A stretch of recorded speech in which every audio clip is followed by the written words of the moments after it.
In 2019, one of the largest bank breaches in history wasn't a sophisticated zero-day hack. It was a simple misconfiguration. Capital One suffered a massive data breach, exposing the personal information of over 100 million people. The attack vector? A vulnerability known as server-side request forgery, or SSRF. Let's break down how it works. SSRF happens when an attacker tricks a server into making a request on their behalf, often to internal systems usually hidden from the outside world. In this case, the entry point was a misconfigured web application firewall hosted on a cloud instance. Cloud servers have a special internal service called the metadata service. It holds sensitive info, like temporary security credentials.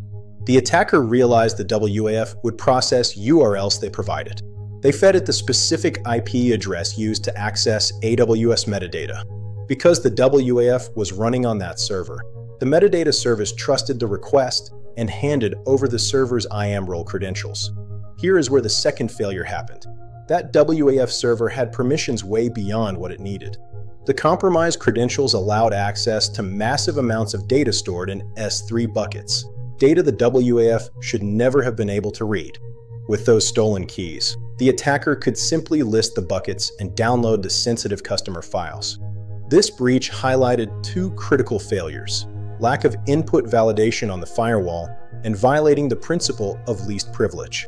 Proper validation would have stopped the WAF from accepting a request to the internal metadata IP address. And the principle of least privilege ensures that even if a server is compromised, the damage is contained. The WAF didn't need S3 access. This incident changed cloud security forever. It pushed AWS to release IMDS-v2, a more secure version of the metadata service. IMDS-v2 requires a session token, making it much harder for a simple SSRF attack to steal credentials like this again. It also forced companies to rethink how they configure their web application firewalls and audit their IAM roles.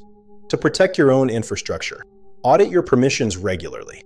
Ensure your applications can't reach the metadata service if they don't need to. And implement strong monitoring. Unusual outbound traffic from your WAF should trigger immediate alarms. The Capital One breach is a stark reminder that in the cloud, misconfiguration can be just as dangerous as malicious code. Understanding these mechanics is the first step to building a more resilient cloud environment. Thanks for watching.